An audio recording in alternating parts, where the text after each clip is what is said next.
Dans cette vidéo, je vais te parler de mon top 5 des cryptos à ne pas acheter en 2023.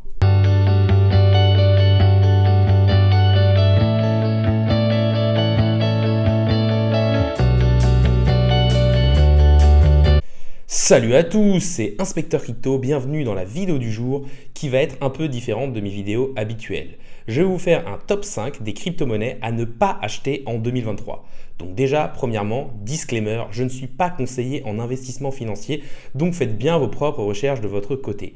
Deuxièmement, n'hésitez pas à liker la vidéo, à commenter pour me donner votre top 5 des crypto-monnaies à ne pas acheter en 2023. N'hésitez pas non plus à vous abonner, ça récompense le travail que je fais au jour le jour et ça permet de faire grossir la communauté. Mais passons tout de suite sur le thème de la vidéo du jour, à savoir le top 5 des crypto-monnaies à ne pas acheter en 2023.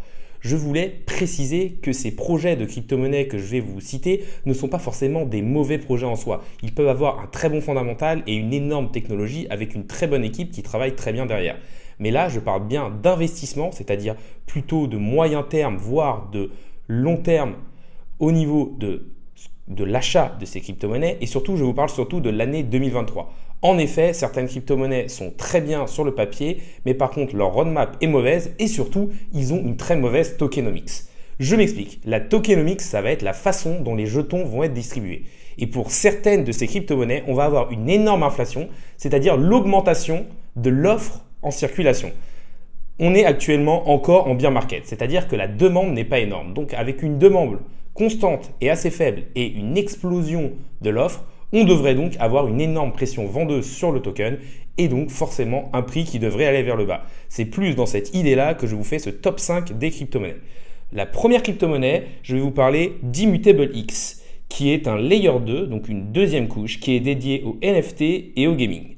Déjà, il y a une énorme inflation sur le token, ce qu'on peut voir au niveau de la libération qui aura lieu en 2023 avec l'apparition de plusieurs libérations, à savoir des libérations pour développer le projet, mais aussi au niveau des investisseurs privés qui risquent de dumper fortement le token, surtout dans une période de bear market où on essaye de récupérer énormément de liquidités. Autre chose à regarder, on a quand même une libération linéaire d'à peu près 500 000 $ par jour, ce qui correspond à quand même énormément d'argent et ce qui met une pression vendeuse sur le token en permanence.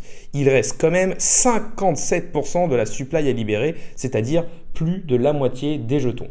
On a une fully diluted market cap, c'est-à-dire une market cap, une capitalisation de marché, une valeur de l'actif après la libération totale des jetons à plus d'1 milliard $ et pour l'instant, pour moi, Immutable X n'a pas encore la légitimité pour valoir plus d'1 milliard de capitalisation de marché. Autre chose à regarder, c'est qu'on est actuellement dans un bear market et qu'on n'est pas sûr qu'on va repartir en 2023. Et je ne pense pas que le gaming ou encore les NFT risquent d'être les narratifs de 2023 dans un contexte de récession économique et assez compliqué pour les crypto-monnaies. Deuxième crypto-monnaie, il s'agit de Epcoin. Le Epcoin qui est la crypto-monnaie reliée au Bored Ape Club et qui est surtout utile pour les personnes ayant un NFT Apes. Donc plutôt pour des personnes assez riches, il faut savoir que le floor price, c'est-à-dire le prix le plus bas d'un NFT Apes, se situe aux alentours des 60 ou 70 000 $. Déjà, on a une énorme fully diluted market cap à plus de 5,5 milliards de dollars. Donc oui, ces coins peuvent vous donner accès à pas mal de choses et à un club d'investisseurs privés, surtout si vous avez les NFT. Mais par contre, de l'autre côté, je ne suis pas sûr qu'une valeur à plus de 5 milliards soit la juste valeur de ce projet. De plus, il y a une énorme inflation sur le token en 2023 avec beaucoup de libération de tokens. On a quand même 62% de la supply qui est bloqué et ça clairement c'est pas quelque chose de très bon. On estime l'inflation sur le Epcoin à 60% annuel, ce qui est quand même très très élevé. Projet suivant, c'est le projet Acala, qui est un projet que je trouve très intéressant de finance décentralisée sur Polkadot. C'est l'un des projets qui a gagné une parachain, c'est-à-dire qu'ils avaient misé de l'argent lors d'une enchère pour pouvoir gagner une place sur le réseau Polkadot. Alors déjà, première chose à regarder, c'est qu'on a plus de 78% de la supply encore bloquée, c'est-à-dire énormément de tokens qui doivent encore être libérés. De plus, on voit une grosse accélération de l'inflation sur le graphique entre 2023 et 2024 et ces libérations de tokens vont toucher principalement les partenaires et là aussi le retour des crowdloans. Donc pour moi, on a un fort risque de dump parce que ce ne sont pas forcément la team ou la fondation qui vont toucher ça, mais des investisseurs extérieurs qui vont vouloir récupérer leur argent. Surtout que lorsqu'on est en bear market, on veut récupérer des liquidités. De plus, pour moi, il y a un argument supplémentaire qui est que Polkadot a quand même énormément baissé pendant ce bear market et qu'ils ont pour moi un marketing assez faible et un mauvais marketing.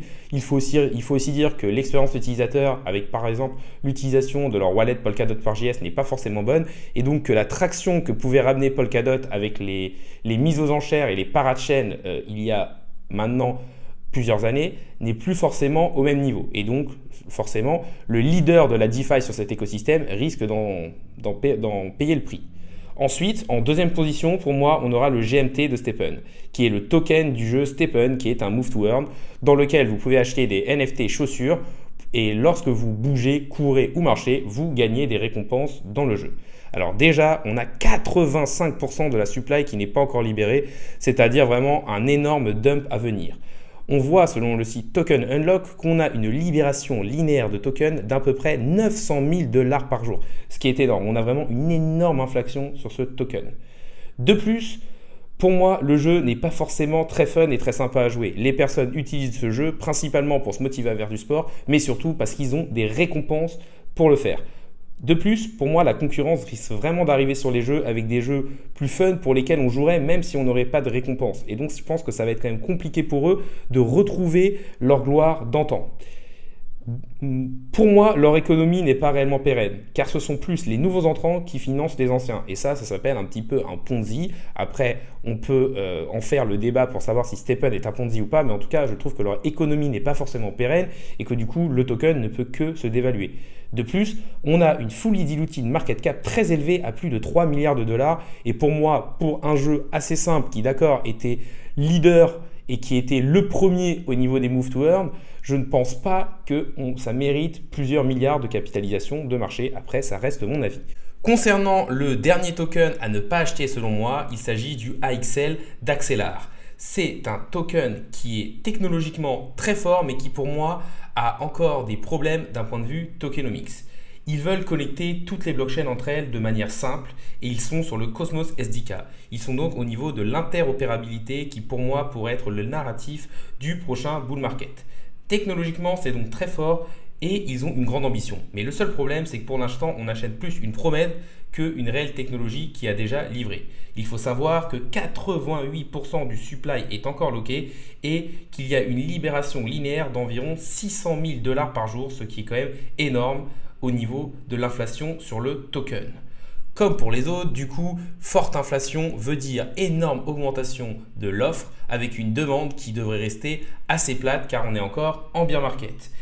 Si on regarde leurs réseaux sociaux, on voit qu'ils ont 82 000 followers avec une trend qui est très légèrement haussière et donc il n'y a pas encore de réel hype sur le token.